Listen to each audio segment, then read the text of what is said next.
নমস্কার বন্ধুরা, আমি চলে এসেছি তোমাদের প্রিয় চ্যানেল স্টক ট্রাভেলার। বন্ধুরা, আজকে যে শেয়ারটার ব্যাপারে কথা বলবো, সেই শেয়ারটা মানে কি বলবো, তার নামটাই কাফি আছে, খাদান সে নিকলা হুয়া হীরা। তো এই শেয়ারটা হচ্ছে সেই খাদান থেকে বেরোনো একটা হিরে। ঠিক আছে, সহজে এই রকম শেয়ার কিন্তু খুঁজেও পাওয়া যায় না। তো সেই শেয়ারটা নিয়ে আজকে কথা বলবো, কারণ এই শেয়ারটা আগামী দিনে বন্ধুরা বিশাল বড় মাল্টিব্যাগার রিটার্ন দিতে চলেছে। এবং যাদের কাছে শেয়ারটা আছে তারা আগামী দিনে লাখপতি থেকে কোটিপতি হওয়ার মতো একটা জায়গায় কিন্তু তারা আছে। কারণ এই শেয়ারটার ব্যাপারে যতই বলবো না, সেটাও কম।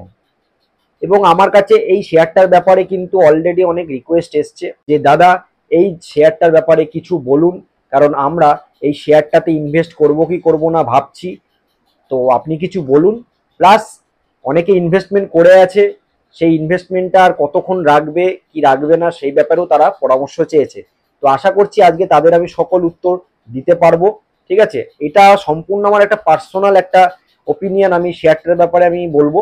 আজকে যে শেয়ারটা নিয়ে কথা বলবো সেই শেয়ারটার নাম অলরেডি তোমরা থাম্বনেল এবং টাইটেল দেখে বুঝতে পেরেছো নিশ্চয়ই। ঠিকই ধরেছো, আজকে কথা বলবো জিটিএল ইনফ্রাস্ট্রাকচার। ঠিক আছে, এই জিটিএল ইনফ্রাস্ট্রাকচার কিন্তু লাস্ট এক বছরে বন্ধুরা মাল্টি ব্যাগার রিটার্ন দিয়েছে। ঠিক আছে, 318% রিটার্ন দিয়েছে। তো এই জায়গা থেকে আমার মনে হয়েছে যে এই শেয়ারটাকে নিয়ে কথা বলা অবশ্যই দরকার। কারণ আমরা সকলেই পেনি স্টকের পিছনে দৌড়াই, যারা রিটেল ইনভেস্টার, একদম অল্প দাম সেই সব স্টকের পিছনে আমরা খুব দৌড়াদৌড়ি করি। আমরা সবসময় এটা ভাবি টাইটানও কোনো একটা সময় পেনি স্টকের দাম ছিল 2 টাকা করে ছিল, আজকে তার কত দাম দেখো, প্রায় মানে 3500 টাকার উপরে দাম চলে গেছে। তো সেই জায়গা থেকে আমাদেরও মনে হয় যে এরকমই যদি 2 টাকা 3 টাকা যদি শেয়ারগুলো ইনভেস্টমেন্ট করি, তো আগামী দিনে হয়তো এই টাইটানের মতোই একটা রিটার্ন পাওয়া যেতে পারে। বন্ধুরা, আজকে সেই ব্যাপারেই আলোচনা করব, আমরা কি আদৌ টাইটানের মতোই রিটার্ন পাবো, নাকি পেটিএম যে শেয়ার কিছুদিন আগে মানে কি বলবো মার্কেটে খুব খারাপ খবর আসাতে একদম ক্র্যাশের পর ক্র্যাশ, তো সেই রকমই পেটিএম এর মতো আমরা আবার ফেসে যাব। তো আজকে সেই বিষয় নিয়ে আমি আলোচনা করব। ভিডিওটা একদম শুরু থেকে শেষ পর্যন্ত দেখো, কারণ এই বিষয়টা তোমাদের সকল রিটেল ইনভেস্টর, বিশেষ করে যারা মার্কেটে একদম নতুন, এই জাস্ট 1 মাস হয়েছে 2 মাস হয়েছে কি 6 মাস হয়েছে, যারা মার্কেটের ব্যাপারে অতটা কিছু জানে না। ঠিক আছে, আজকে সেই মার্কেটের ব্যাপারে আমি একটা কালো সত্যি কথাও বলবো। ঠিক আছে, কারণ এই শেয়ারটা সেই কালো সত্যির সাথেও কিন্তু খুব ওতপ্রোতভাবে জড়িত বন্ধুরা। তো সেই জন্য বলছি পুরোটা শেষ পর্যন্ত দেখো, তাহলেই তোমরা বুঝতে পারবে। আর যারা চ্যানেলটি এখনো পর্যন্ত সাবস্ক্রাইব করোনি, চ্যানেলে প্রথমবার এসছো, তাদেরকে বলবো চ্যানেলটি সাবস্ক্রাইব করে দাও। কারণ বন্ধুরা চ্যানেলটি একদম নতুন, তোমাদের সাপোর্টের প্রচন্ড দরকার আছে। তো সেই জায়গা থেকে বলছি চ্যানেলটি সাবস্ক্রাইব করে দাও, পাশের বেল আইকনটা প্রেস করে দাও। তোমাদের কাছে এইরকম শেয়ার মার্কেট রিলেটেড ইনফরমেশন এবং ভিডিও নোটিফিকেশনে পৌঁছে যাবে। তো বন্ধুরা চলো ভিডিওটা এবার শুরু করা যাক। আজকের ভিডিওর টপিক হচ্ছে জিটিএল ইনফ্রাস্ট্রাকচার। এই জিটিএল ইনফ্রাস্ট্রাকচার নিয়ে কেন কথা বলবো, কারণ আমি জিটিএল ইনফ্রাস্ট্রাকচার লাস্ট 2 মাস ধরে আমার নজরে খুব এসছে, আর আমার কাছে এরকম অনেক মেসেজও এসছে মেল থ্রুতে যে জিটিএল ইনফ্রাস্ট্রাকচার নিয়ে একটা ভিডিও বানানোর জন্য। এরকম অনেক ইনভেস্টার আছে যারা কিন্তু এই জিটিএল ইনফ্রাস্ট্রাকচারে ফেসে আছে। ঠিক আছে, কারণ ফেসে আছে কেন সেটা আমি বলছি। তারা শুধু দেখেছে লাস্ট 1 বছরে কি লাস্ট 5 বছরে কত টাকা রিটার্ন দিয়েছে, কিন্তু তারা একদম এটা দেখেনি যে কোম্পানিটা লসে রান করছে না লাভে রান করছে। তো এই জিনিসগুলো বন্ধুরা লং টার্মে যারা ইনভেস্টমেন্ট করবে না, তাদের কিন্তু অবশ্যই দেখা দরকার। ঠিক আছে, কারণ শেয়ার বাজার কিন্তু সাট্টা বাজার নয়, মানে জুয়া নয়। যারা জুয়া খেলতে আসবে তারা কিন্তু খুব বড়ভাবে ফাঁসবে। তোমাদের মতো জুয়ারিদের জন্যই কিন্তু এই শেয়ার মার্কেটের অপারেটররা খুব ভাবে অপেক্ষা করে কিন্তু। ঠিক আছে, গেলে তো ফাঁসলে। তো আজকে জিটিএল ইনফ্রাস্ট্রাকচারে ফান্ডামেন্টালটা আমি ডিটেলসে অ্যানালিসিস করব।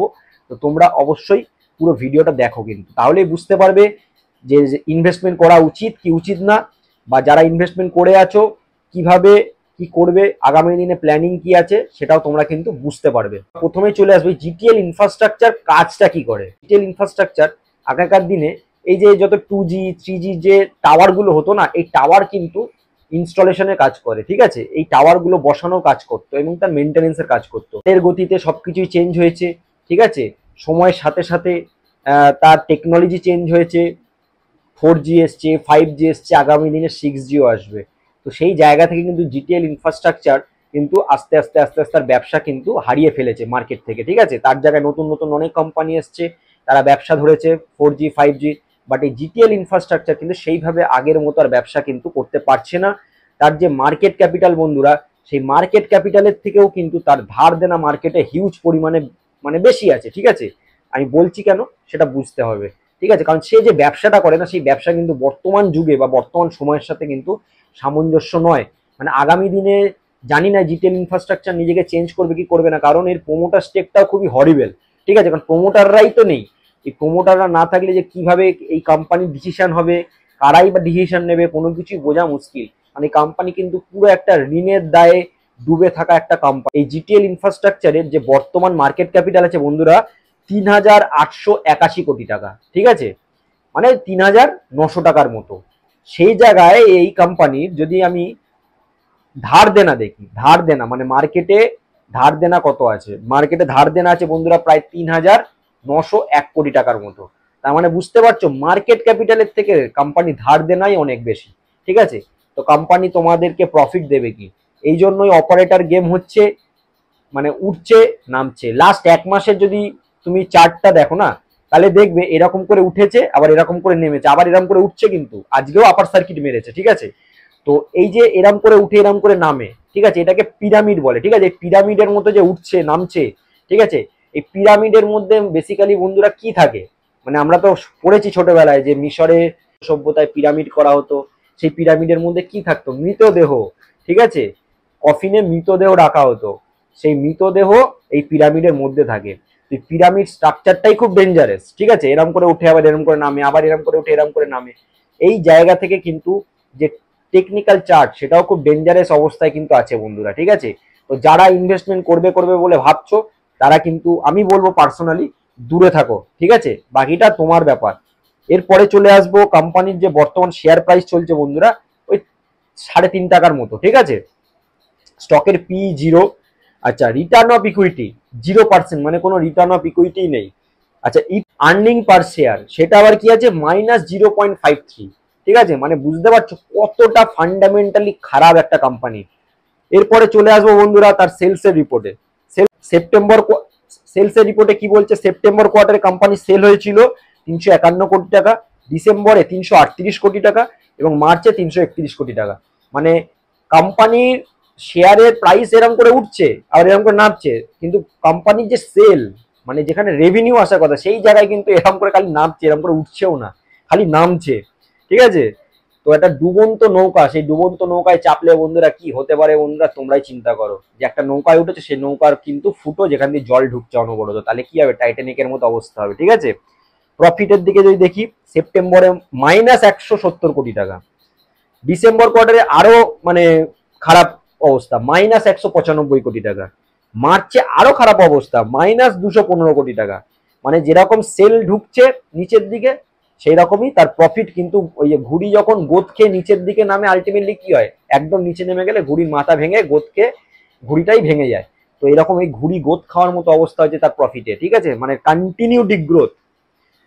2022 সালে কোম্পানি সেল ছিল 1463 কোটি টাকা, 2023 সালে সেটা কমে দাঁড়ায় 1458 কোটি টাকা, আবার 2024 সালে সেটা আরো কমে দাঁড়ায় 1372 কোটি টাকা। মানে পুরো বছরেও দেখো ডিগ্রোথ।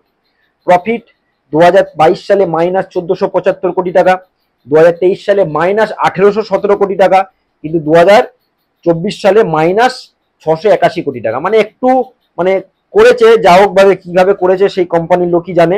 আচ্ছা, রিজার্ভ -15,369 কোটি টাকা হচ্ছিল 2022 সালে, 2023 সালে -17,212 কোটি টাকা। আচ্ছা, 2024 সালে -17,894 কোটি টাকা। তো রিজার্ভেও বন্ধুরা কন্টিনিউ পতন প্রত্যেক বছরে বছরে। অ্যাসেটের দিকে যদি দেখি 2022 সালে ছিল 5,555 কোটি টাকা, 2023 সালে সেটা কমে দাঁড়ায় অ্যাসেট 4,271 কোটি টাকা। আচ্ছা, 2024 সালে 4,206 কোটি টাকা। তো বন্ধুরা কন্টিনিউ কোম্পানি কিন্তু তার অ্যাসেটও বিক্রি করছে ধার দেনা ঋণ মুকুব করার জন্য। তো বুঝতে পারছো আমি কি বলতে চাইছি? এই শেয়ারটা থেকে কিন্তু বন্ধুরা দূরে থাকো, নইলে কিন্তু ওই পিরামিডের যে আকার ধারণ করছে না, তোমাকেও মমির মতো হয়ে যেতে হবে। মানে তোমার ইনভেস্টমেন্ট কিন্তু মমির আকার ধারণ করবে। ঠিক আছে, এবার চলে আসবো বন্ধুরা তার share holding pattern. Share holding pattern just একটা horrible share holding pattern. Promoter stake 3.28% বন্ধুরা, প্রোমোটার স্টেক। প্রোমোটারের হোল্ডিং 3.28%, যেখানে আমি পার্সোনালি সবসময় রেকমেন্ড করি যে 50%-এর ওপরে যদি প্রোমোটার স্টেক থাকে তাহলে সেই কোম্পানিতে ইনভেস্টমেন্ট করো। আর 30% হলেও যে সবসময় কোম্পানি যে খারাপ তা নয়, কিন্তু বন্ধুরা একটা এইচডিএফসি ব্যাংক, আইটিসি, এলএনটি এই কোম্পানিগুলো কিন্তু প্রোমোটার স্টেক 0, বাট সেসব কোম্পানিতে কিন্তু আবার দেখো ডিআইআই তারপরে এফআইআই দের কিন্তু বিশাল বড় হোল্ডিং আছে এবং কোম্পানিগুলো মার্কেটে সবাই চেনে। ঠিক আছে, আচ্ছা এফআইআই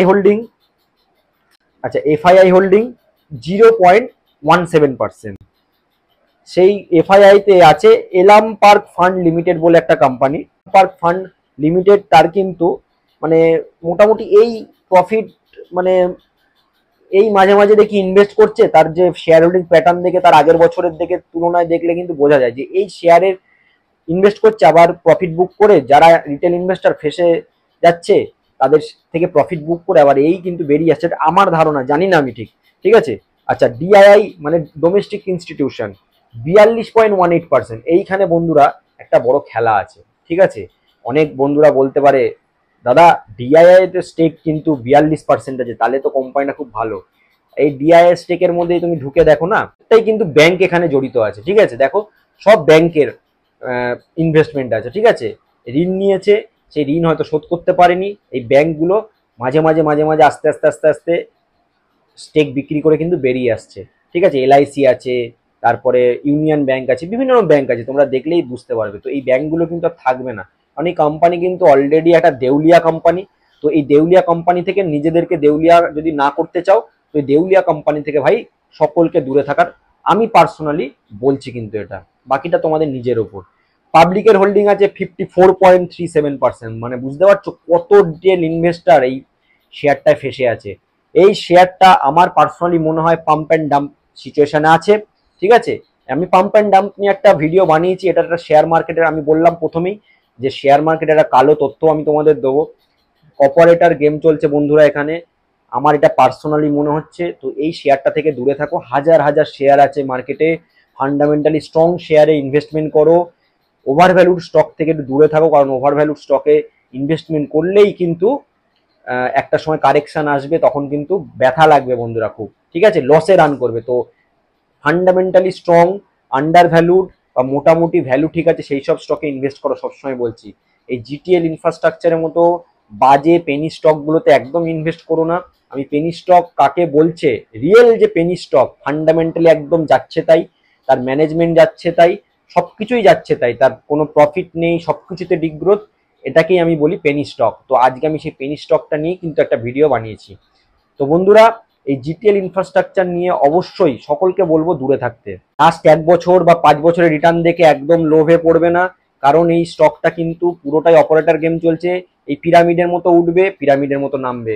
5% আপার সার্কিট এবং লোয়ার সার্কিটে লকিং একটা ব্যাপার আছে। ঠিক আছে, তো যখন যেদিনকে তুমি কিনতে চাইবে সেদিনকে তুমি কিনতে পারবে না, বেশি দামে কিনে নেবে, এবার যখন প্রফিট বুক করতে হবে তখন সেদিনকে দেবে লোয়ার সার্কিটে লেগে যাবে, তুমি আবার বিক্রি করতে পারবে না, মানে বেরোতে পারবে না। টোটালি মনে হবে একটা দম বন্ধ কর একটা পরিবেশে তুমি আটকে গেছো। বন্ধ করা পরিবেশে যদি আটকাতে না চাও তাহলে এই কোম্পানি থেকে কিন্তু বন্ধুরা দূরে থাকো। আর আশা করছি যে সকল বন্ধুরা আমাকে জিটিএল ইনফ্রাস্ট্রাকচারের ব্যাপারে জানতে চেয়েছিলে তারা তাদের উত্তর পেয়ে গেছো। ঠিক আছে, পার্সোনালি বলছি, খুব ভালোভাবে বলছি, এই স্টকটা থেকে কিন্তু দূরে থাকো। অনেক স্টক আছে, ঠিক আছে, অনেক শেয়ার আছে মার্কেটে, ফান্ডামেন্টালি স্ট্রং স্টকে ইনভেস্ট করো। আর পাম্প অ্যান্ড ডাম্প কি জিনিস, এই পাম্প অ্যান্ড ডাম্প আমি ডেসক্রিপশন বক্সে আমার লিঙ্ক দিয়ে দেবো। এই পাম্প অ্যান্ড ডাম্প নিয়ে একটা ভিডিও আমার বানানো আছে, তাহলে তোমরা বুঝতে পারবে জিটিএল ইনফ্রাস্ট্রাকচারও কিন্তু পাম্প অ্যান্ড ডাম্প সিচুয়েশন কিন্তু চলছে। যদি বুঝতে পারো তাহলে খুব ভালো, আর যদি না বুঝতে পারো তাহলে আরো ভালো। এই ছিল বন্ধুরা আজকের ভিডিওটা কেমন লাগলো অবশ্যই কমেন্ট বক্সে জানিও, ভালো লাগলে একটা লাইক করে দিও। থ্যাংক ইউ বন্ধুরা, দেখা হবে নেক্সট ভিডিওতে, ততক্ষণ টাটা।